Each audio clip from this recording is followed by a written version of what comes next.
Monkey and Crab. One sunny day on a sandy beach, Crab was enjoying a stroll under the shade of tall palm trees. All was quiet and peaceful. Bonk! Something hard hit Crab in the head. Crab was knocked over into the soft sand. High above in a palm tree sat Monkey, throwing coconuts down toward Crab. Ha ha ha! Monkey laughed so hard and rolled around so much that the palm tree swayed back and forth. Crab crawled out of the sand. Monkey was still laughing, high up in the safety of the palm tree. Crab ignored Monkey and continued along. The next day, the weather was even nicer.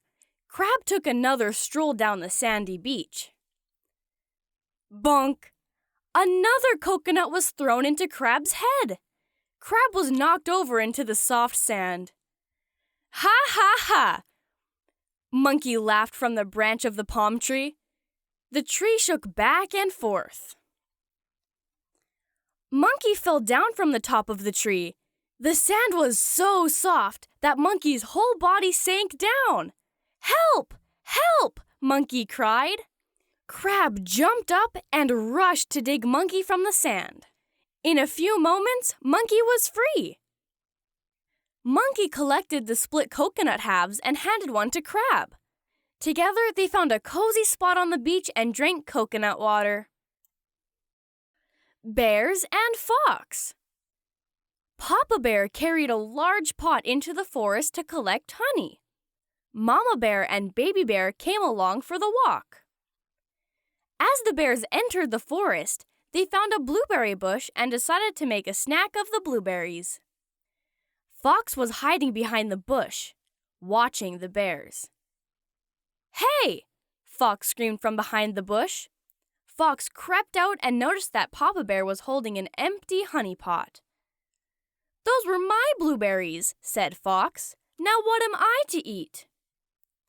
Papa Bear replied, "We are sorry, we only ate a few of your berries. Is there anything we may offer in exchange?" Fox smirked and said, "Why, yes. How about some honey? I see you already have a pot." Papa Bear agreed. The three bears walked into the forest and found a beehive. Baby Bear stood on Mama Bear's back and scooped out handfuls of honey. Once the pot was filled, the three bears returned to Fox. Fox was sitting on a tree stump, munching on an apple. Surrounding the tree stump were more apples.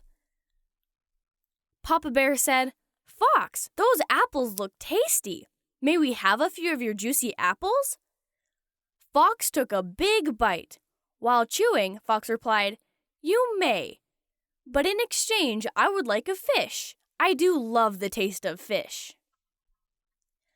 Papa Bear agreed. The three bears went back into the forest and found a stream. Papa Bear jumped in and easily caught a fish. When the three bears returned with the fish, Fox was eating a slice of pizza. The smell from the pizza made the three bears drool. Papa Bear asked, "Fox, that pizza smells fantastic. May we have some?" Fox took a sloppy bite. While chewing, Fox replied, "You may, but in exchange, I would like a bear. I have never tasted a bear." Papa Bear thought about it, then looked over at Mama Bear and winked. Mama Bear winked at Baby Bear.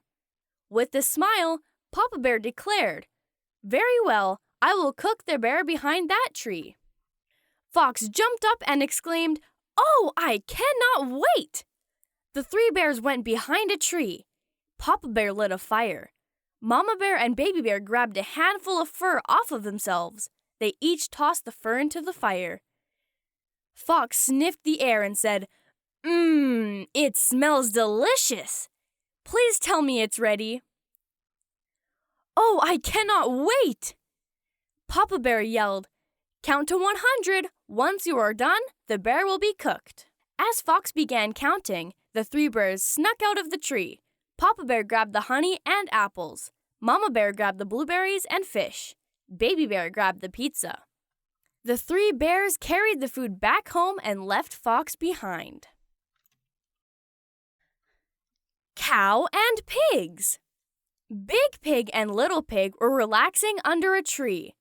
Cow stood on the other side chewing a ball of grass. Big Pig spotted something shiny on a tree branch high above them. Big Pig said, "Look up there in that branch. It must be something fantastic." Little Pig looked up and saw something shiny as well. "I know what to do," Little Pig told Big Pig. The pigs went to the other side of the tree to where Cow was standing. Little Pig said, "Cow, there is something marvelous on a branch of this tree. It is too high up for myself or Big Pig to reach. May we stand on your back to pull ourselves up there?" Cow chewed the ball of grass and replied, "Moo." Big Pig climbed up onto Cow's back. Little Pig climbed up Cow, then onto Big Pig's back. Little Pig stretched out but could not reach the branch. Little Pig ordered, "Stand on your tiptoes, Cow. Stand on your tiptoes, Big Pig." Big Pig stretched out. Cow chewed the ball of grass and replied, "Moo." With a slight leap, Little Pig grabbed onto the branch. As Little Pig pulled up, Big Pig held onto Little Pig's leg. They both scrambled onto the branch and toppled over each other. Little Pig stood up first and looked around. "Hey," Little Pig said, "it is just a firefly." Laying against the trunk was a firefly taking a nap. The firefly snored away, unaware of the pigs. Big Pig shouted down to Cow, "We are ready to come down now." Cow took one last chew of the ball of grass, spit it out, and replied, "Moo." Without even looking up at Big Pig, Cow slowly walked away. Big Pig and Little Pig were stuck on the branch. Squirrel and Gopher. Winter was approaching. Squirrel spent the first part of the day collecting acorns to store away. As Squirrel carried a load of acorns, Gopher popped out from a hole and bellowed, "Quickly! Hide your acorns in my hole before the monster gets them!" Without a thought, Squirrel tossed every acorn into Gopher's hole. Gopher furiously thrashed around and yelled, "Now you must hide in the tree before the monster finds you!" Squirrel scampered away and was up the tree onto the highest branch in only a few seconds. There, Squirrel hid for the rest of the morning. When nothing happened, Squirrel came back down. Looking everywhere, Squirrel could not find any monster. Squirrel cautiously scurried over to Gopher's hole. It was dark inside, but Squirrel could see just well enough to notice Gopher asleep. "Hello?" Squirrel said. "I did not see a monster anywhere. May I please have my acorns back?" Gopher jumped up, screaming, "The monster was here and took them all. I was only able to save the single acorn." Gopher pulled out a small acorn and held it out. Squirrel grabbed it. The acorn was so tiny it fit on the tip of Squirrel's finger. Pointing toward the tree, Gopher continued, "Hide in the tree before the monster returns." Squirrel ran away and climbed back up the tree to the highest branch. Squirrel found a hole and hid inside for the winter, grasping the acorn. Down in the hole, Gopher counted all the acorns that Squirrel had collected earlier. Gopher laughed and said, "I am glad to have all this food to supply me through the winter."